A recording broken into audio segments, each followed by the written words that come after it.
सास की जादुई शक्ति। कौशल्या ने एक रात सपना देखा।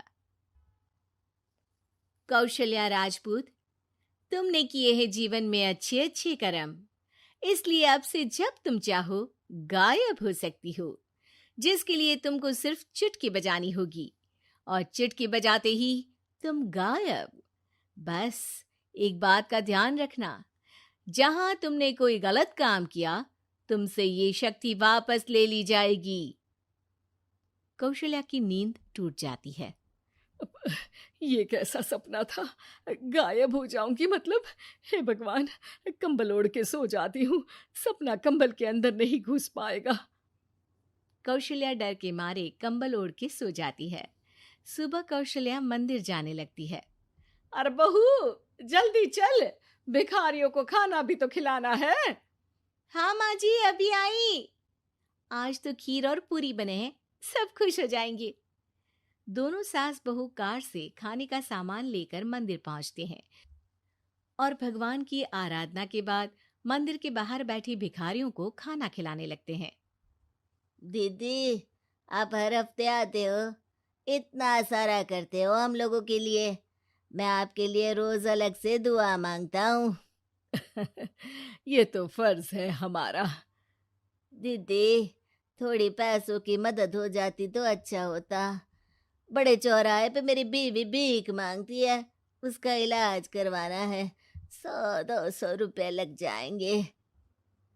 कौशल्या उसी वक्त भिखारी को 500 का नोट दे देती है और दोनों सास बहू वहां से लौटने लगती हैं। तभी कौशल्या को कोई शंका होती है। अब बहू रुक, तो मैं अभी आई। कौशल्या वापस वहीं जाती है तो देखती है कि भिखारी वहां है ही नहीं। कौशल्या को रात का सपना याद आता है।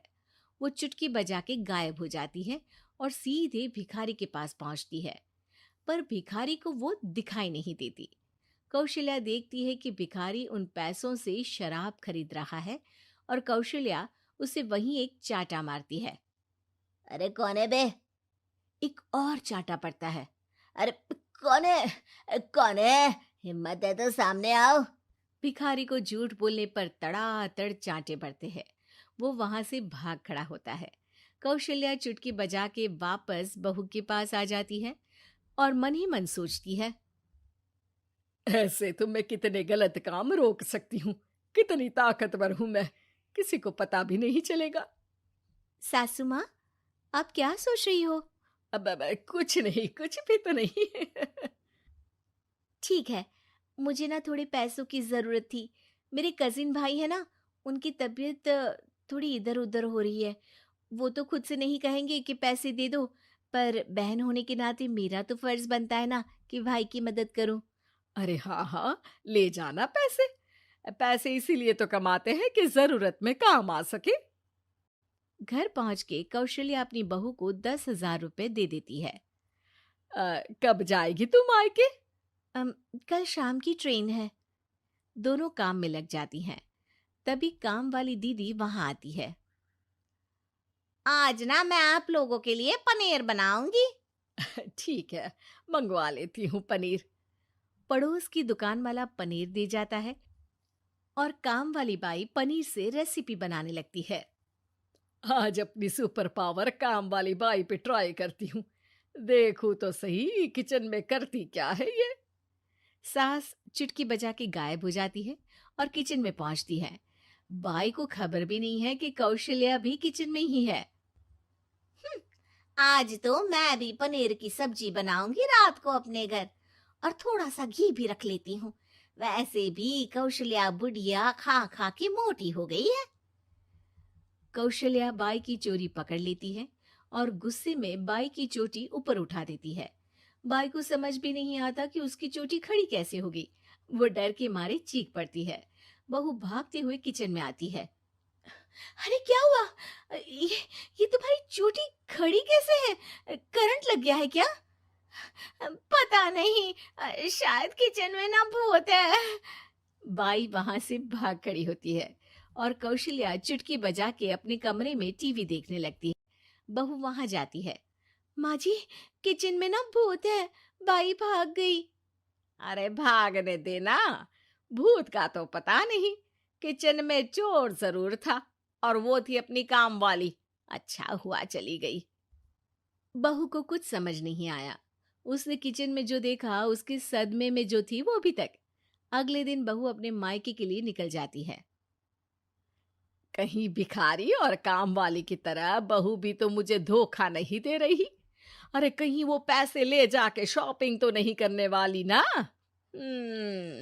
अभी पता लगाती हूँ मुझसे कुछ छिपा है भला। जैसे भगवान सब देख रहा है वैसे ही मैं भी सब देख रही हूँ। सास को अपनी शक्ति पर घमंड आ गया था।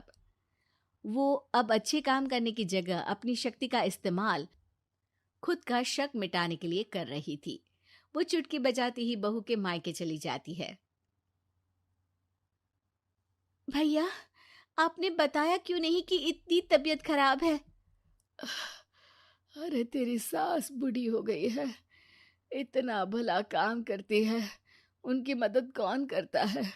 यहाँ तो और भी लोग हैं ना। भैया, मेरे पास कुछ पैसे हैं, आप दूसरे डॉक्टर को दिखा दीजिए ना। अरे मुझे लगता है कि मेरा टाइम आ गया है, मुझे जाना होगा। कमरे में भाई की आत्मा को लेने यमदूत आ चुके थे। कौशल्या भले ही किसी को नहीं दिख रही थी, पर यमदूत ने उसे देख लिया। यही आत्मा है शायद, परछाई दिख रही है, पहले ही तैयार खड़ी है। अरे आप कौन हो? यमराज का नाम सुना है? हैं? आप यमराज हो क्या? नहीं, हम उनके यहाँ जॉब करते हैं, आत्मा उठा के ले जाते हैं डिलीवरी वाले।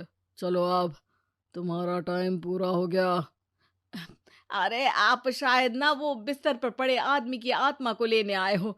मैं तो बस यहाँ देखने आई थी कि मेरी बहू कहीं मुझसे पैसे लेकर शॉपिंग करने तो नहीं चली गई ना। मतलब तुम्हारे पास शक्ति है गायब होने वाली? हाँ। तुम ऐसे तुच्छ काम में उपयोग कर रही हो ऐसी दिव्य शक्ति का। अब तो तुमको ही लेके जाऊंगा। अरे नहीं नहीं, कल मुझे किटी पार्टी में भी तो जाना है। अब नरक में ही करना किटी पार्टी। नहीं नहीं नहीं। 3 बार नहीं क्यों बोल रही हो? टीवी सीरियल चल रहा है क्या एकता कपूर का? अरे प्लीज मुझे जाने दो। आप तो उस बीमार आदमी की आत्मा को लेने आए थे ना। गलत डिलीवरी करोगे तो यमराज डांटेगा ना। बात तो सही कर रही हो, पर हमको उस पे दया आ गई। अभी उसकी उम्र ही क्या है, पर कुछ तो लेके जाना पड़ेगा ना। एक काम करो, अपनी शक्ति दे दो, गायब होने वाली। हैं? अरे क्यों? तुम पृथ्वी लोक का भ्रष्टाचार रोक सकती थी, चोरी रोक सकती थी, अरे कोरोना रोक सकती थी, पर तुमने अपनी बहू की जासूसी करना शुरू कर दिया। अरे लेकिन किंतु परंतु। यमदूत सास की शक्ति लेके वापस चले जाते हैं।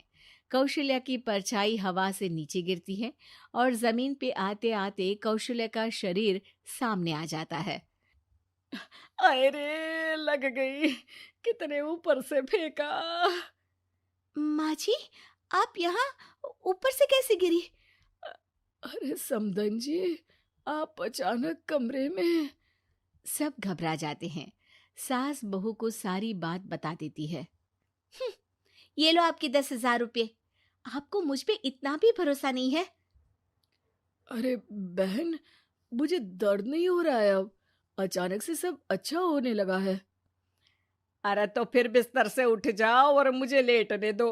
गिरी हूं ऊपर से तो पूरा बदन दुख रहा है।